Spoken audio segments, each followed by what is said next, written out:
A very good evening to you from Ghana, West Africa, and good afternoon, good morning, depending on where you are joining us from. My name is Ambassador Benjamin Owusu-Ansah, and you are warmly welcome to the Power Impact Series Show, proudly brought to you by the African Seasoned Speakers Network, where we influence the next generation of Africans, and as a matter of fact, the youth worldwide, wherever you find yourself. Thank you so much for joining. You know how we do it already. Get to the chat area. Let me know who is online with me. Let me know where you are joining me from. And then share the link. Share the link. Let others also come on board to also receive such beautiful and wonderful wisdom nuggets that are going to be shared here today. Today in the house, I promise you, you're not going to have a blink. You're not going to move from your set. You're not going to move from your device because you're about to be taken to a higher level. Our lovely topic for today is what we're going to do, and it's going to impact you mightily. You know how I'm going to do it? I'm going to go for my first commercial break. Right after, I'm going to do the introduction of our guest for today. And get ready to be blown away. Get ready to receive impact. So, share the link right after the commercial break. I'm going to come back to give you the introduction of our guest for today. So stick around, don't go anywhere. Share the link and let's get other people joining us. Need a spark to kickstart your innovation? Looking for thoughts and talks to get things moving? Wondering how to navigate a future full of change and uncertainty? With the eye-opening stories of digital disruption, extreme customer centricity, organizational innovation, and global shift, our collective of speakers, MCs, and moderators will shift your perspective. Meet our speakers. For booking and interviews, contact us on 0246 054092 or send us a mail info.abscessnet@gmail.com. You can also follow us on all social media channels at AbscessNet Global, African Seasoned Speakers Network, influencing the next generation of Africans. Influencing the next generation of Africans and other people wherever they find themselves. And that's what we stand for, and that's what we're doing here. So thank you so much for joining for today's episode. And as I said earlier on, I'm about to introduce to you our guest for today. But before that, if you're online, let me know who is online with me. Let me know where you are joining me from. Let the vibe flow. Let the vibe flow in there. Let me feel the energy in the house. Yeah. And let me feel the energy and invite somebody by sharing the link with someone to join us for this episode. Straight up, let me get to introduce our guest for today. And the conversation starts from there. You don't want to miss anything. So let them join now as we go on. Right. Our guest for today is currently a supply chain manager for the innovative company My Tomorrows. The My Tomorrows is an international platform that links patients facing unmet medical needs to treatments in development worldwide.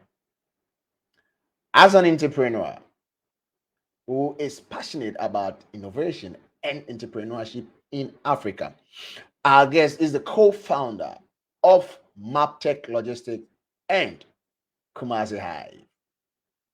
Now, MapTech leverages the power of geographic information systems, GIS, to solve business problems by developing and deploying GIS-based applications.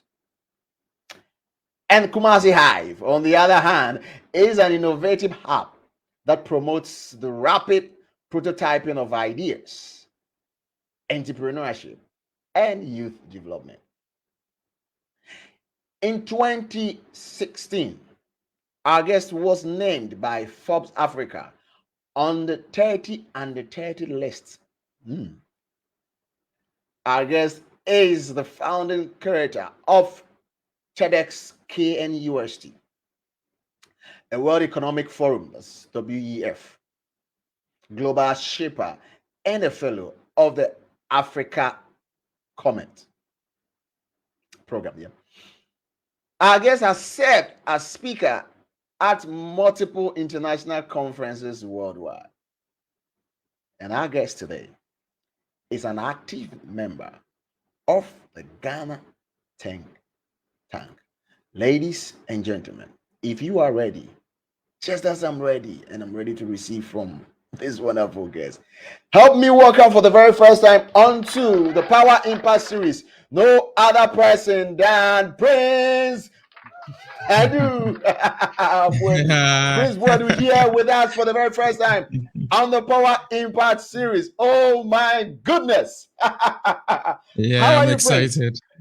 Yeah, I'm I doing am more than excellently excited well to by have God's you. grace. Yeah, I'm doing well. Good to be here and Well, good to have you.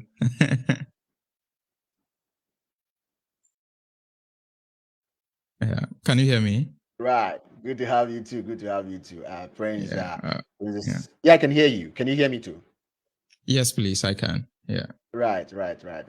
So, where are our guys? No, we're going to go there. All those that know Prince and that are waiting for Prince, he's in the house now. So get online now and let him know that you are online.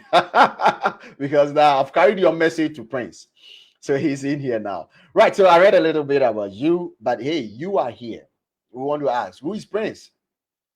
Since you are here, who is Prince? Yeah. So I would say that I mean when I think of Prince Boadu, I always think about Right. two things. So there's the, let's say, the personal aspect, and let's say there is the professional aspect. So for the personal aspect, I'm just a Ghanaian. I'm Ghanaian who I'm a Christian, and I come from. So my dad is an Achim, and my mom is Fanti, and I grew up in Accra, and I'm married. I have a 4-year-old son, and yeah. So that's let's a little bit about me in terms of the personal, and from the professional aspect. I Even within the professional aspect, I kind of wear two hats, right? So in one aspect, I'm a certified supply chain professional, and I work in pharmaceutical supply chain. So by that I mean I do or I've done things in relation to manufacturing of medicinal products, across the globe. And then on the other side, on the other hat I wear, I love social entrepreneurship. So I'm a social entrepreneur as well. Right. He loves social entrepreneurship. So he's an entrepreneur himself. And then how do you combine that? Wearing those hats, how do you combine all this and then yet you meet your targets or you serve your roles that have been assigned to you in your place? How do you combine this? So yeah, it's not easy, neither is it impossible. So I have a very interesting mental model for doing the things I do. I mean, even let's say on top of all that, I also have like a YouTube channel.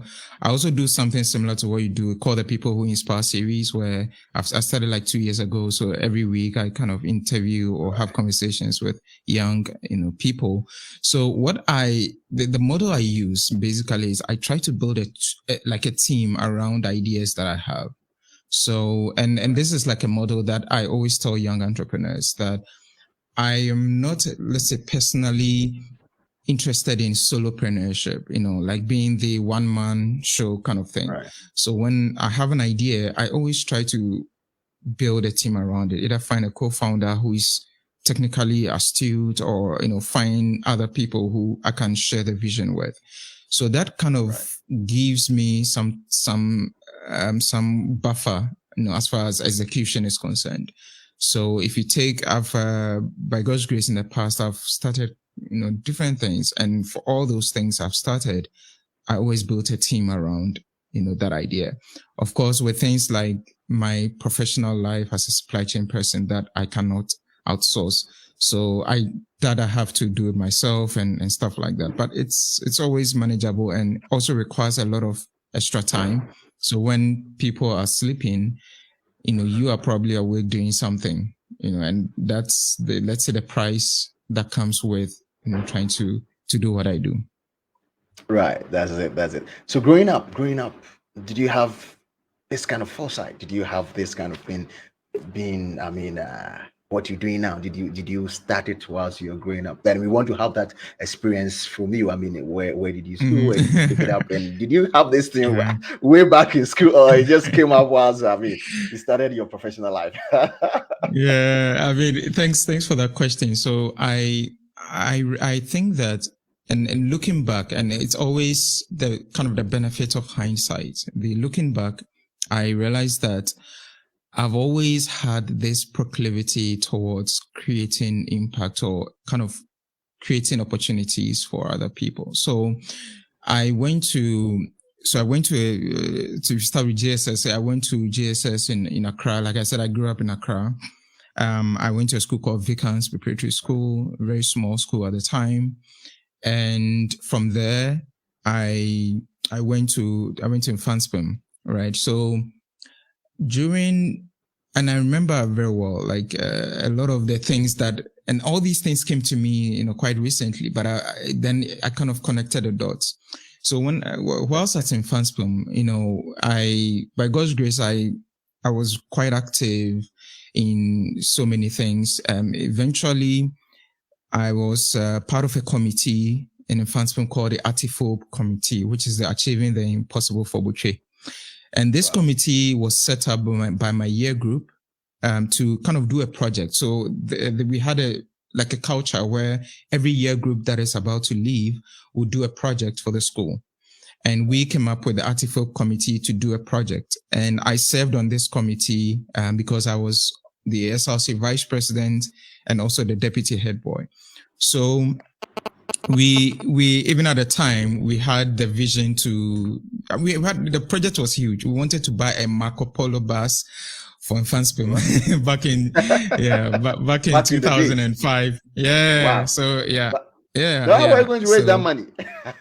We had no idea. And that is really, like, when I look back, I'll talk about this, as we move along, how having a vision, if your vision is not crazy enough, right, then it's not ambitious enough, right? So I looking back, I was like, okay, I mean, we might have been really, really crazy, because even today, buying a Marco Polo bus is Herculean. How much more in 2005 when we were about to graduate? But that was the vision we had. Like, and believe you me, like we moved as though this was going to happen. Like, there was nothing that kind of derailed us. We said this is what we wanted to do, and then we also wanted to buy like a commercial size printer for the school, and we also wanted to renovate. So there was this space in the school. We wanted to, like a room, we wanted to renovate it and furnish it for our senior housemasters, because they did not have an office and stuff like that. So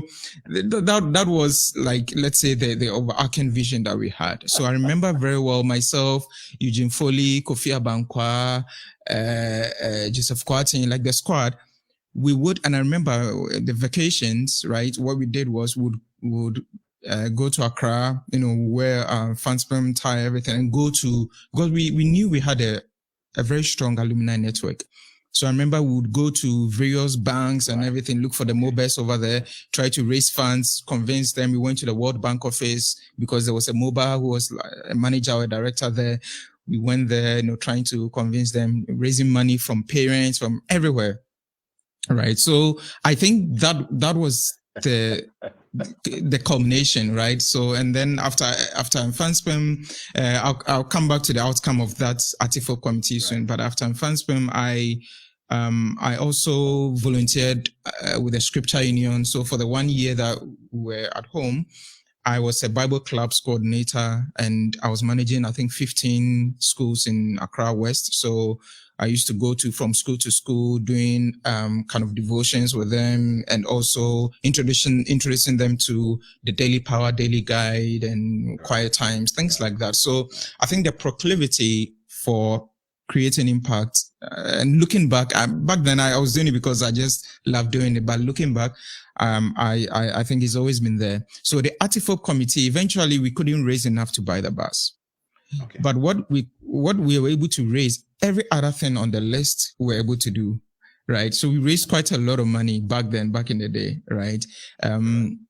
we couldn't buy the bus, but we were able to renovate the senior house, that's senior house master's space, fully furnished. We bought furniture, fridge, everything in there. We bought like a commercial size printer for the school, and then we did some other projects for the year group and stuff like that. I think we also changed the blackboards of most of the classroom to Formica boards as well. Okay.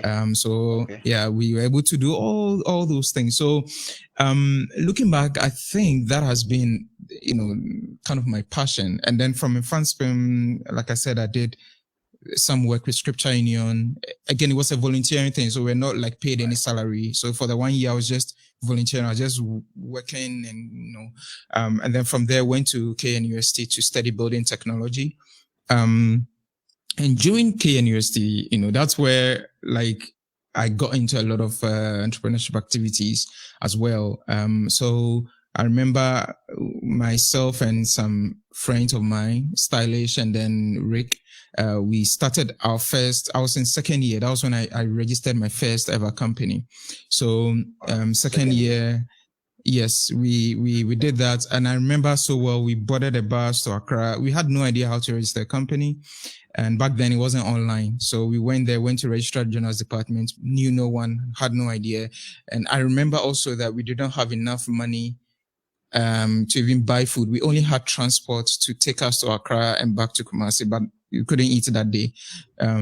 So we registered our first social enterprise, I remember, called Evolve Africa. And we had a vision to train a new crop of leaders on campus. So we organized workshops and conferences and building the capacity of students to prepare them for the job market and also for the entrepreneurship, those who wanted to go into entrepreneurship. And I remember by the time I were leaving school, we had trained more than 2,000 students. We did lots of workshops. We had speakers coming from the UK. Like we built a whole team around Evolve Africa. And from there, from Evolve Africa, also around that time, second year, third year, I started a multimedia company with some friends of mine, because times were tough for our parents. So we had to think outside the box. So we started, and I remember also that we actually got a contract with Indies Hall, which is one of the halls of the university. We redesigned their website, the IndieSat 50 website. We did that. We also got a contract with the Geomatic Engineering Department. So we redesigned their logo, and then we got a contract to print over 500 shirts for the students. The first years were coming in. And I remember also when we got a contract, we had no idea how we're going to print it. So myself and my friends, we skipped classes, we went to Accra, looked for some people who can do the printing in commercial quantities and so forth. So that was also fun. And around that time also, I started selling traditional wear in school. I'll go to a Doom, kind of negotiate with some tailors, get this traditional wear for guys, come to school, sell it. I used to go room to room to sell it, and I'll put some 50% markup. In some cases, I was even 100% markup. It was good business. So then I graduated. By God's grace, I got a chance to be a teaching assistant at a business school. And then during that time, after that, I got into an MBA program immediately after that. And during that time, I organized the first TEDx event outside Accra. So I got the license. I did actually 2 TEDx events. And the second one I did in collaboration with the Gates Foundation. And then from there, Kumasi Hive came in, MapTech came in and all that. So to cut a long story short, looking back, I think my journey has always been about creating impact and opportunities for the community and for other people. But this is great. This is great. I'm just quiet. I'm listening to it, and I'm like, wow. In some ways, that has really shaped my interest is with your team in the senior high school. Then, yeah. What came over you guys, and then how did you nurture that idea? I said we have to dress in a way so that we go and target our alumni, and then spread our ideas to them. How did you even put that document together? I'm thinking because as at that time, were you being taught back then in school on preparing proposals or putting grants, I mean, proposal for grants. And when you started talking, I No. was thinking maybe there was this kind of fun at the school that you need to come together as a team and then access it. But then along the way, you made mention that no, you had to go to old students, and then was this Yeah. part of the models? Because I'm trying to really find it out if it was during your time in school then, or when did this model become part of our educational system for you to get that kind of mindset at that time? That's, Yeah, and that's what I'm talking about now. yeah, I mean that's a good question, because I mean, truth be told, there was nothing like a fund that, like, we came up with it. We set up a committee, and then we also came up with, so we were targeting, even we had some parents. I remember Eugene Foley, who was my former roommate. Then his parents gave us, like, at the time it was, I think, either 5 million or 9 million. So that would be like 500 cities or 900 cities in today's money. Yeah. So we also targeted, and I mean, to answer you, it wasn't part of our curriculum or anything. We were just, I mean, looking back, we're just like really ambitious and passionate about leaving a legacy for our year group, right? And so yeah, it's like that. So we also leveraged the fact that there were some students whose parents were influential and they were alumni. So we would contact first the kids in the school, and then we'll say, okay, like, can you book us a slot with your dad or something, you know? And then during the holidays or vacations, and we'll go, and those in Kumasi who reside in Kumasi will target the Kumasi, strategic places, and those of us in Accra, would go to World Bank. So it wasn't, and that's, looking back, that's really, it's fascinating, because it wasn't any teacher's idea, or it was we came up with the idea, right? And so, exactly, yeah. And I think much of it is premised on the history of Infanspem, right? So, Infanspem was, at some point in time, Infanspem did not have any students, right? So, and just to give you a background, there was no headmaster. There was no, because the foreign headmaster was here, had returned to their home country. There was no headmaster. There was no students. There were only 8 students who decided to stay behind. It's called the Faithful 8. And these 8 students stayed behind. They taught themselves, right? The curriculum. There was no teacher, nothing. Wow. Right. And then, they were able to teach themselves, pass, all the exams they had to pass until a new headmaster came. I think Reverend Pico came. And then, so when you enter Infanspem, in first year, you are told about the story of the Faithful 8. And so we are told, like, you don't have to expect a teacher. You don't have to expect anyone to teach you. Okay. Right. So, and I remember this because when I went to Infanspem in my first year and second year, my class and some other classes, we did not have elective math and core maths teachers at the time. So we were learning, and every time we were writing exams by ourselves. We studied ourselves. We bought our Kiola, everything. Yeah. So, and that's the culture we we don't even complain that we don't have a teacher, because that's the culture. The culture is, if you don't have a teacher, make it work, because the Faithful 8 did it. And without them, Infanspem would not have been in existence. Right. So, I think that culture also played a strong role, right, in kind of nurturing the kind of mindset that we had. And for me, this is an attestation to the fact that young people in Ghana are very creative if we are given the opportunity, right? Right. That's true. That's powerful. I mean, okay, that even zooms us into the topic of the day, because as then, you were parading yourself as a professional already, but you were in school. Yeah. You see, that's the thing. You were parading yourself as a professional already. Your outlook and your thought, your plan, how you even initiated it, and your execution was kind of a professional. So how do we create that impact as a professional now? Because what you were doing, you were being moved by that passion to do something for your year group. So as now, if you want to do something for yourself or to serve your community, how do you add that professional touch? How do you bring it on so that it looks crisp? I mean, this is professionally being executed. How do you do that? I mean actually, Yeah, there's a lot of adrenaline flowing now to get what was running through you guys at that time to do that. I yeah, think I would yeah. need some pictures of you guys going to the offices those days, so it Oh, makes more sense to us. I really wish we, because back then cameras and like things like that were not common. Yeah, I mean, to give you, let's say, context, right? So for me, like personally, yes, yes. I didn't come from like a rich home or something. In fact, the reason I'm saying is that like those who could afford, let's say, digital cameras were probably maybe the rich folks, and it was just like, yeah, just a handful.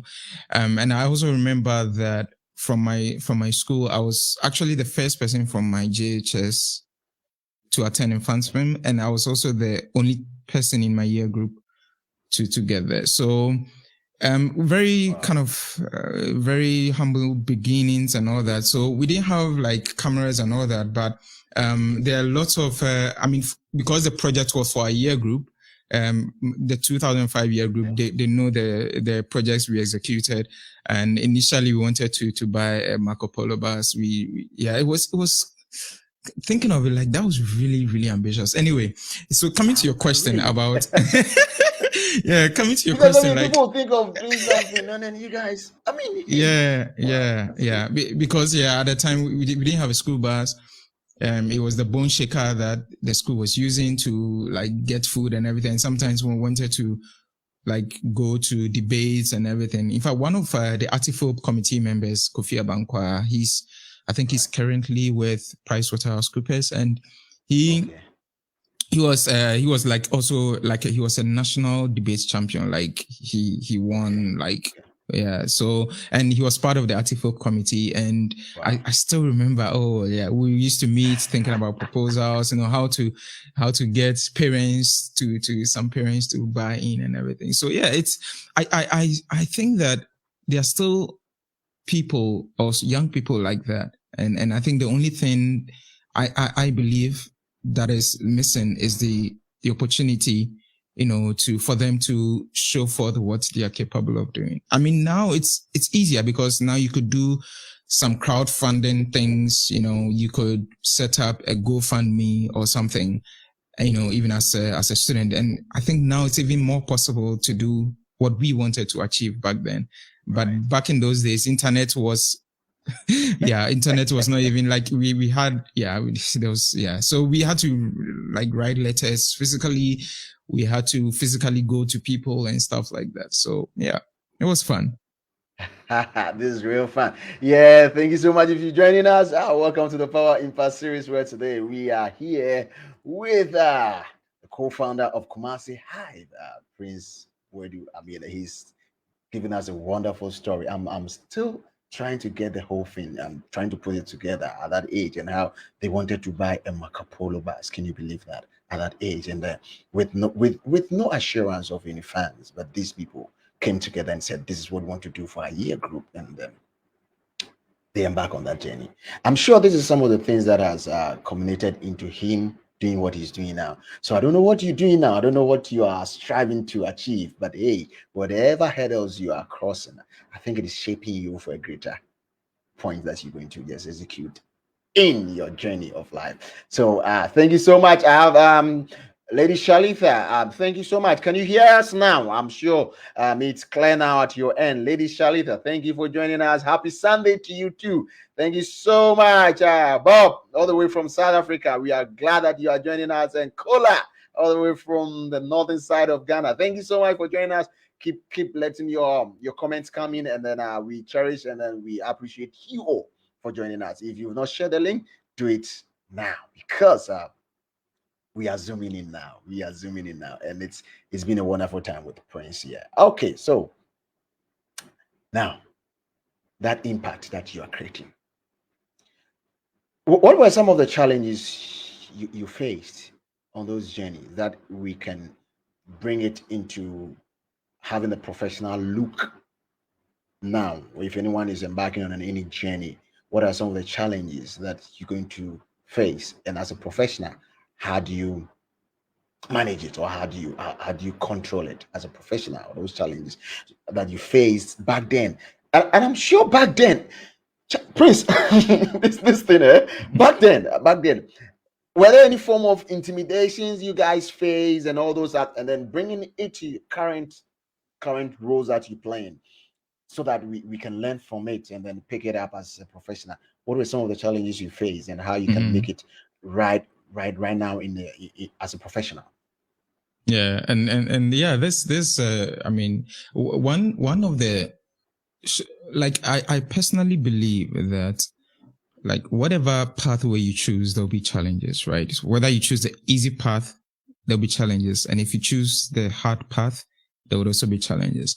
Now, the challenges were a lot, but let's say I'll pick just maybe one or two, and then I would kind of also share some principles, right? And maybe 3 principles that kind of can help address this particular topic of creating impact as a professional. Now, the challenges for me, back in those days, we're really very tiny young teenagers. Like some of the offices we went to, they thought we were joking. The issue was this: we were hard pressed for time. So number one was that we couldn't, and back in those days, it wasn't easy. Like getting the number of, let's say, Kwesichum, for example, he owns the multimedia group. He's a mobile, for example. It was impossible. You can't get it.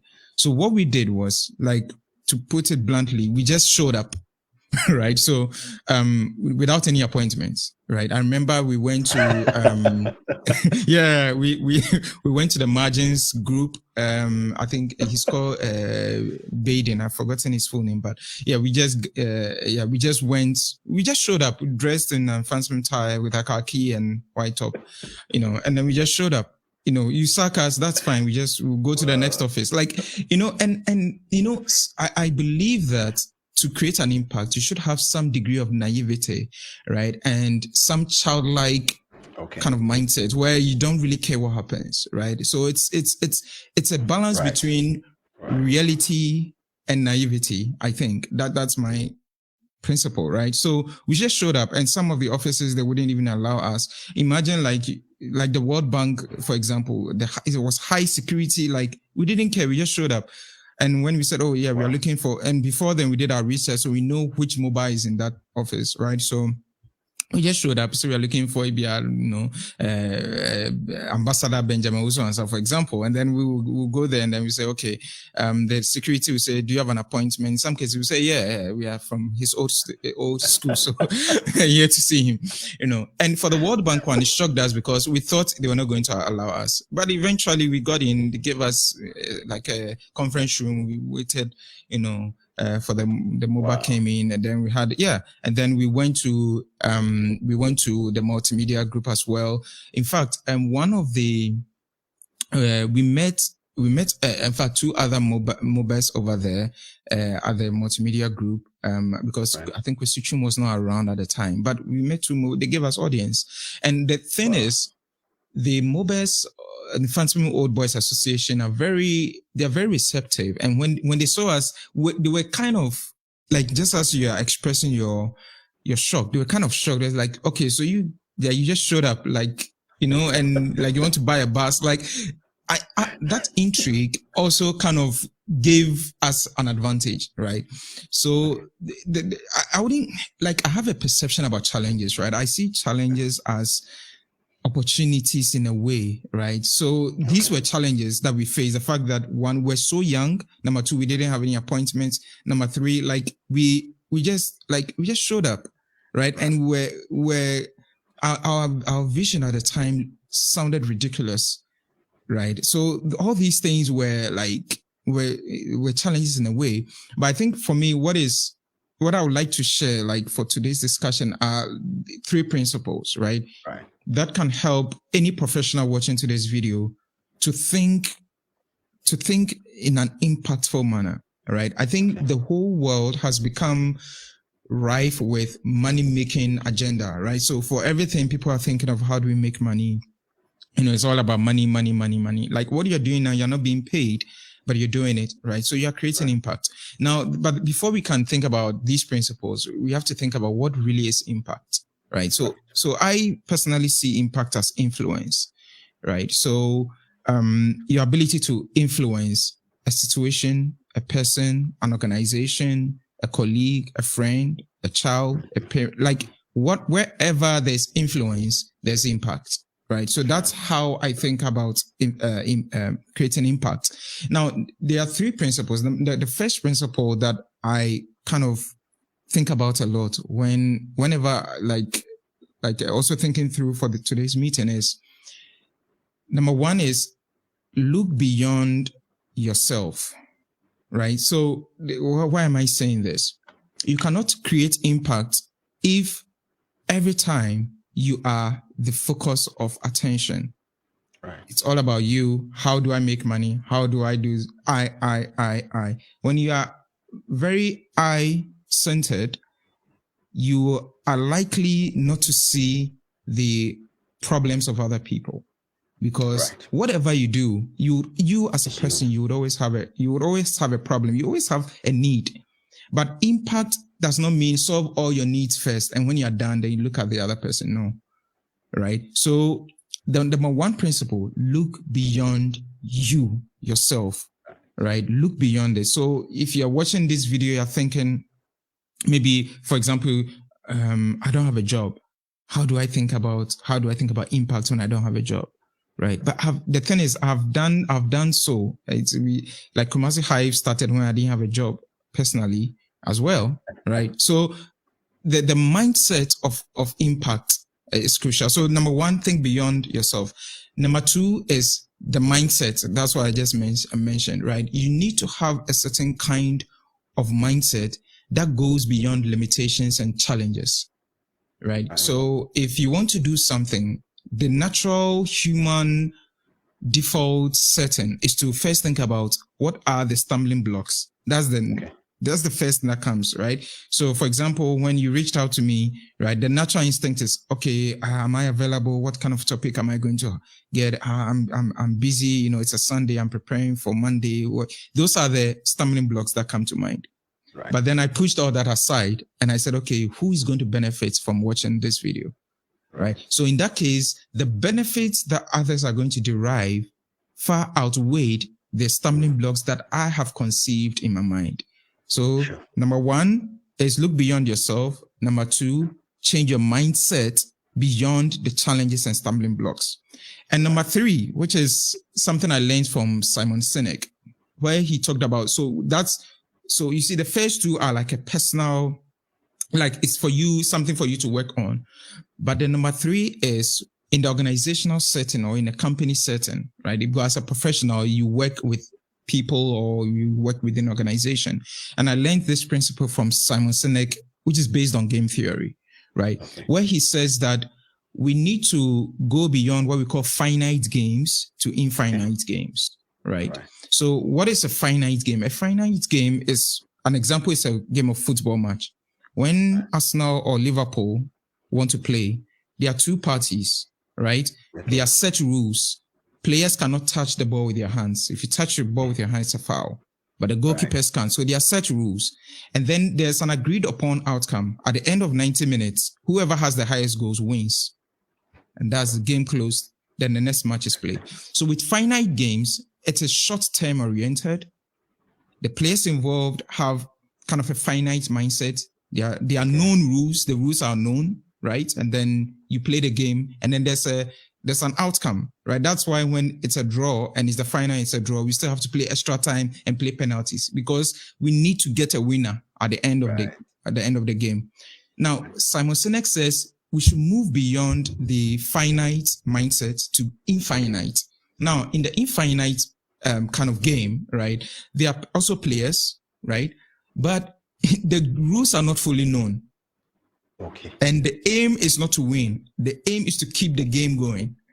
Okay. Right. So let's take an example. Yeah. Let's take an example of the startup ecosystem, right? Or organizational ecosystem. So as a professional, this is the mindset you should have. If you want to create impact, it's not about the winning mindset. I know this is counterintuitive. Like people always are thinking organization, we need to win against our competitors, and stuff like that. That is a finite mindset. But the infinite mindset looks at a vision that is almost unattainable, right? And the rules, there are no rules. Like in the game of business, there are no rules. You can have a startup coming from nowhere. Take OpenAI. Google has been the search giant for decades. From nowhere, a startup called OpenAI comes up with ChatGPT, and already Google is already panicking. There are no rules. If there were rules, they would have anticipated it. There's no rule in games, right? Sure. In the world of business, right? So in order to create impact, this comes to my number 3 principle, having an infinite mindset. You need to think beyond short-termism. You need to think beyond the binary approach to creating impact. It's all about, making the highest profit margins or whatever it is. You need to think beyond that and think about an infinite approach. Think about, what can I do that when I leave this earth, that mark that I create will still be around to serve other generations to come, right? And this for me is super crucial. When you're able to think in an infinite manner. Infinite means it's in perpetuity, right? So think about impact. And this could be as simple as encouraging someone, because you might not know, maybe the person was thinking of committing suicide, and you're able to, convince that person that impact is in perpetuity, right? And that person is always going to make reference to you. So these are the 3 principles if you're watching this. Number 1, look beyond yourself. Number 2, change your mindset, right, to look beyond the obstacles and challenges. And number 3, think the infinite game and not the finite game. Wow.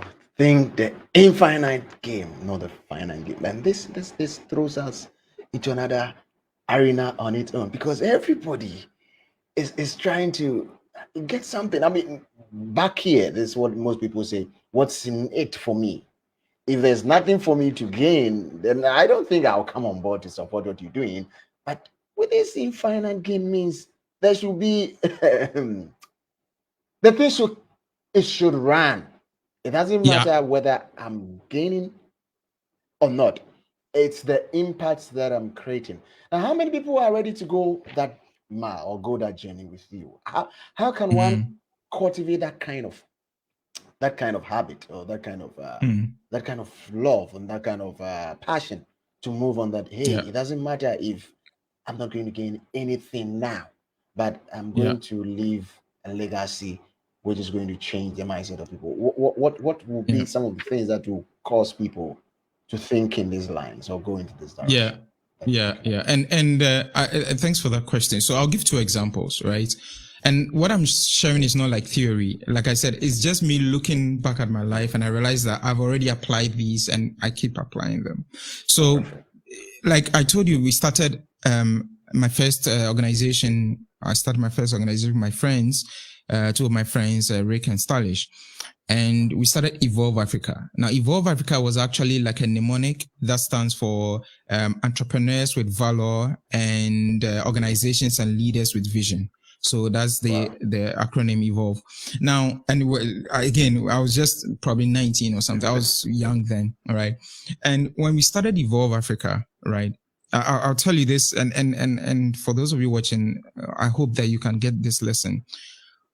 Our first event, so we organized our first event at the Law Auditorium, KNUST Law Auditorium. We are actually, I think it was newly built. I think we're the first non-student organization to organize an event there. So we applied, again, we were not sure whether they would even permit us. We applied for the auditorium, and then because we're non-students, we had to pay for using the place, like the full price. So we applied. I remember very well, I sent the letter there, we applied, and they approved it, and then they gave us the bill to pay, stuff like that. Now, interesting thing, it was called I think this was the,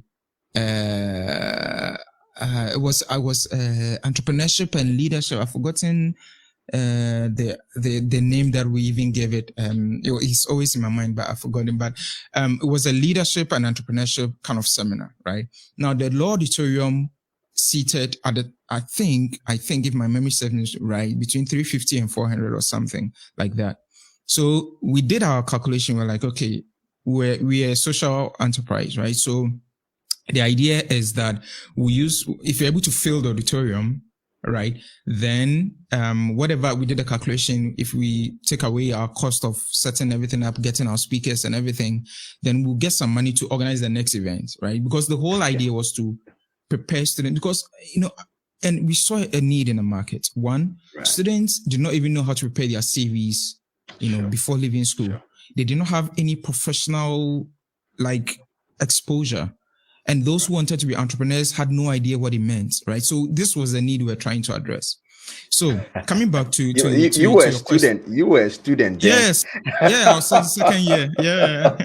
And you saw the need that we as students can't even prepare our CV to present for a job. But my people, listen, today I'm being blown away here now because the guy was a student. It's not that he had completed and he had submitted some CVs and he's not being employed. He was in there and he was seeing man. Yeah. Okay. Yeah. You go.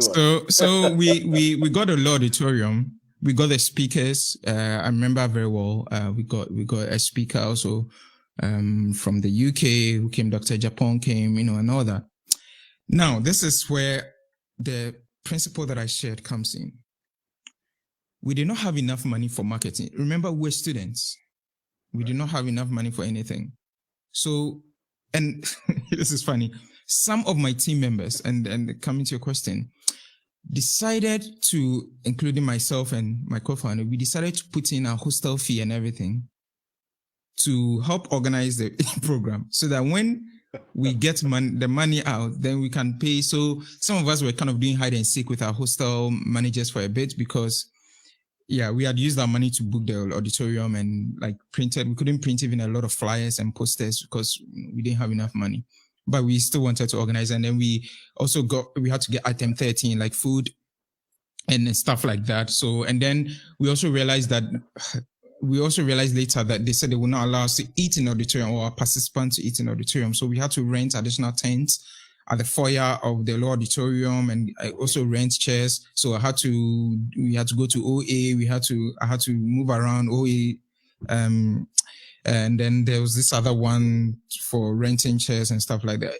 I mean, long story short, the program itself was a success, but our target was a complete failure. And I'll tell you why. Okay. We had targeted at least 300 people in order to at least break even so that those of us who were owing school, hostel fee and everything can pay. So, So we got only 110 people to attend.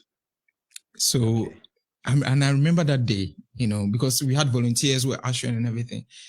And we're just praying that, on this day, people should show up. Because people were like, oh, you're not sure. We'll come, So we got 120 people. The event itself was a success. In fact, some people who attended out of that started their own companies and stuff like that, right? But we failed miserably for that event in terms of meeting the financial target. So eventually the organization didn't make any money. So we used whatever little we had to settle the hostel fee that people had put in, right? And this in terms of the team that you should have. These were team members who believed in the vision. They believed in us as leaders of Evolve Africa, and they did that. So our second event, College of Science Auditorium, I also remember that. Also 300-seater. So, I mean, the first thing you should think about is we failed miserably in the first event. Ordinarily, we should have stopped there. I mean, Charlie, this thing, I don't think it will work. So let's but we said no. We were going to organize a second event, which was the Global Networking Summit. So, and this one, again, you were using your hostel fee? Yeah. There was no sponsorship, nothing. Trust me, for the Global GNS, Global Networking Summit, we wrote proposals. I remember we went to Airtel, we went to savings and loan banks, we wrote just for sponsorship. None of them replied. And if we said, okay, we'll still organize it. So still, again, team members, myself included, we put in our own money. We booked the auditorium. Again, they charged us, so we had to book the auditorium.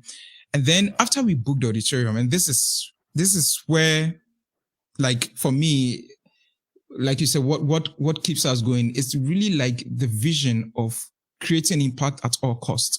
we have examples. Kwame Nkrumah did this. If Kwame Nkrumah was thinking about himself, what he was going to gain, Ghana would not have gained independence and would not have the Kosombo Dam and all that we had, right? So we booked the auditorium, and then again we're broke. So I remember very well because back then I think I was a teaching assistant then. So I remember we used to go from room to room, the halls and the hostels.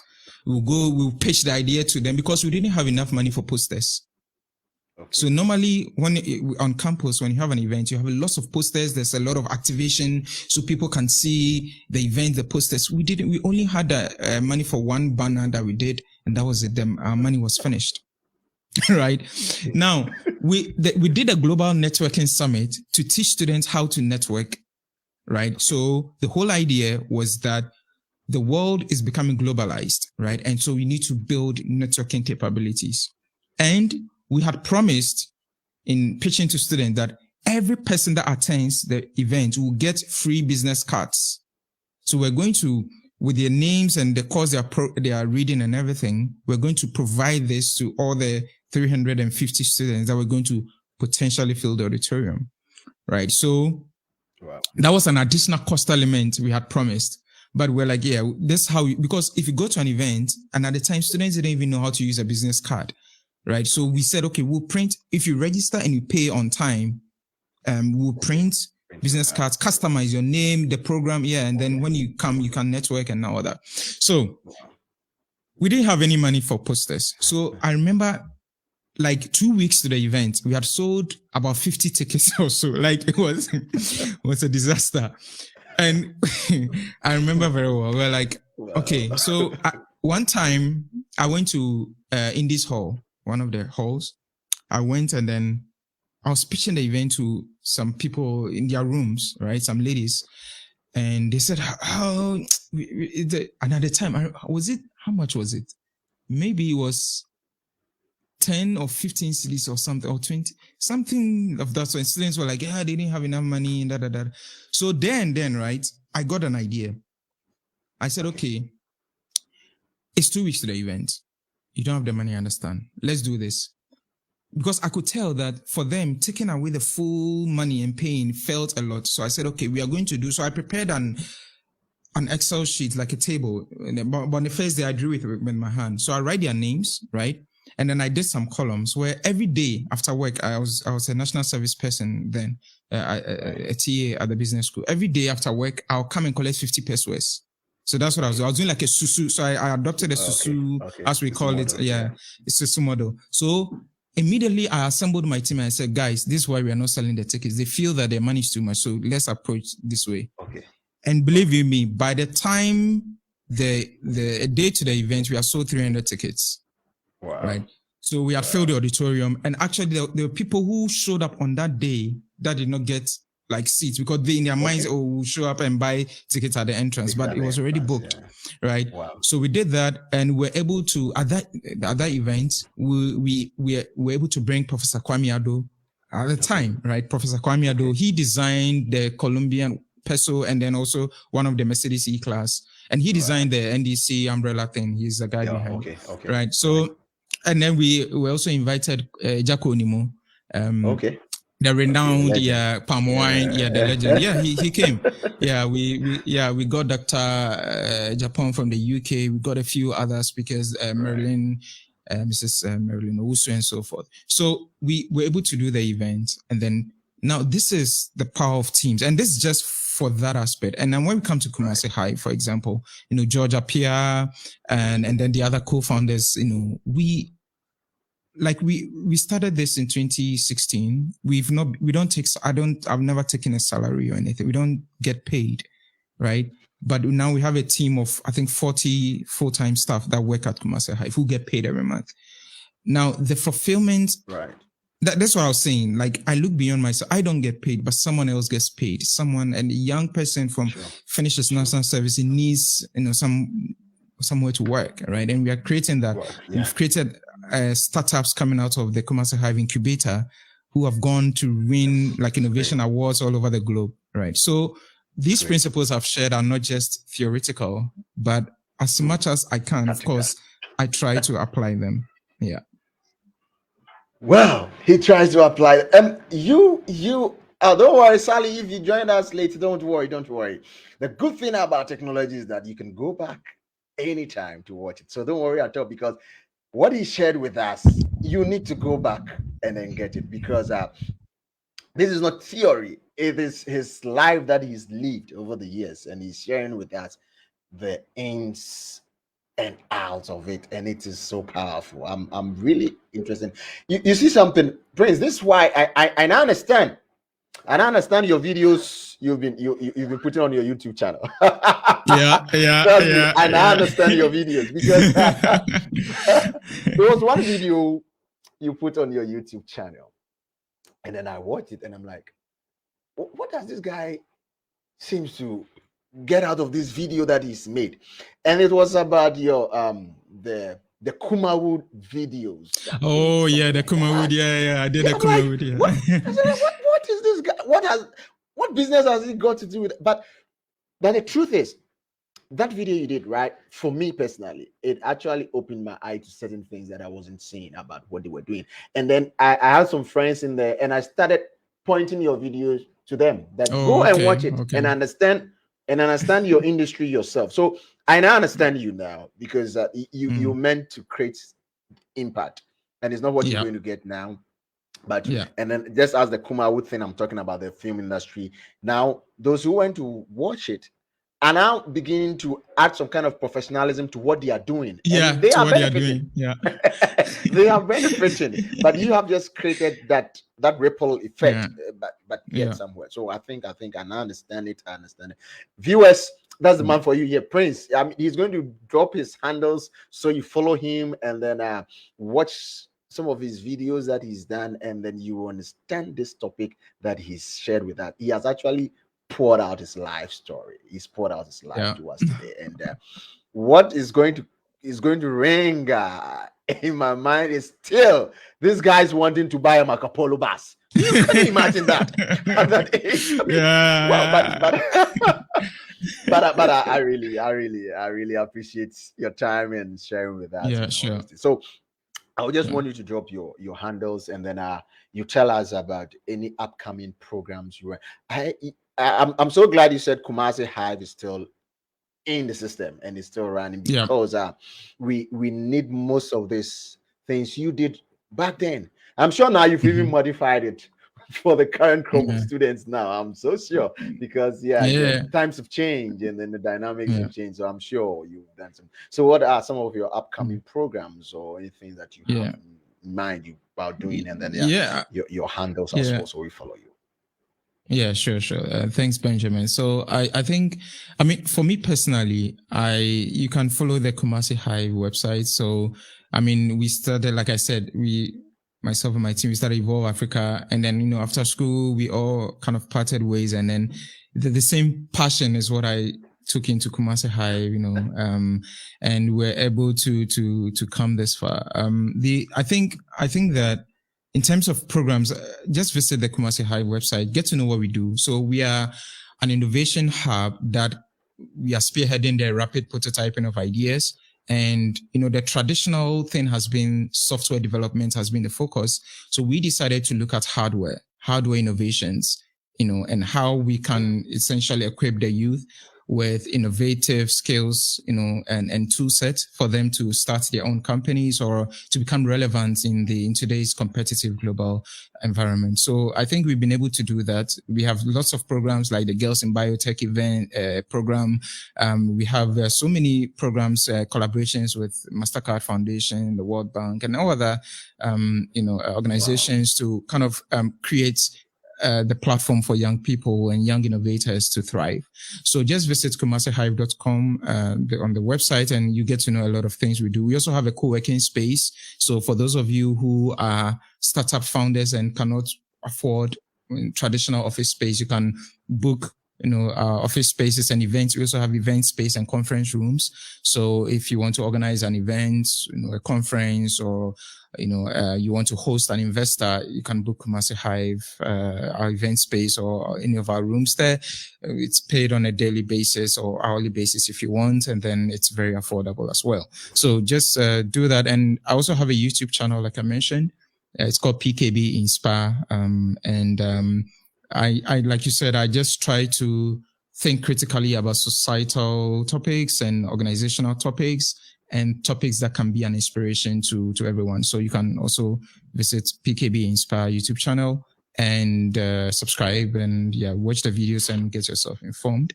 And this year, I'll be starting the season 3 of the People Who Inspire series. So I have a similar platform like you, Benjamin, where I talk to young people who I deem as impactful. So traditionally we give platforms to people whom we deem have arrived in life. So it's the same people. Sometimes I see the list of 40, 30 under 30, it's the same people every year. I've been seeing it. So what about the unsung heroes? So that's what my platform is, to identify the unsung heroes who sometimes maybe they have just 2 employees, but without their organization or company, those 2 people will be unemployed, right? And I look at people who are on the journey and not people who have arrived. So society has the inclination to celebrate people who have arrived, right? So it's the same people, but what about the people who are on the journey, who need some form of encouragement, right? So, and these people usually have a lot to offer. So I have this weekly series. So season 3, hopefully will start next month, which is the 3rd year that I'm doing this for the People Who Inspire series. And hopefully I also get to host you soon. Thank you. We'll be there. We'll be there to also share our story. So thank you. Hey. That is it. Thank you so much, because it's a wonderful journey you've taken us to today. And then we will always cherish this time that you spent with us, share with us. It's been a marvelous. And as we do always, we do it always. We bring to you the hashtag for the episode so that we carry it along the week. And so today's hashtag is about to drop. Yes. What is your hashtag for today? What were you able to glean from whatever Prince shared with us? Can you share your hashtag with us? Because we're about to drop our hashtag. So our hashtag for today goes straight away. That is it there. Creating impact. We are creating impact. That's our hashtag for today's episode. Creating impact. Wherever we find ourselves, we make sure you're going to create an impact. And he said it's rightfully that impact move to influence. Wherever you're creating that influence, you end up, or the end result of it is an impact. What kind of influence are you creating? What kind of influence are you leaving with the next generation? Right. So thank you so much for joining us. Prince, we are so grateful to have you here. So I'm seeing the Butcher Boys now coming up. Okay, I can see Harold Beecham in there. He said, nice. Oh, yes, he's nice. Because I can see them now coming up, right? Thank you so much. And then Sally, don't worry, get back and watch it all over again. Fun fact, you guys somehow look alike. Oh, sure. Oh, yes. Oh, you know why? Because we are all creating impact. So obviously we're going to look alike.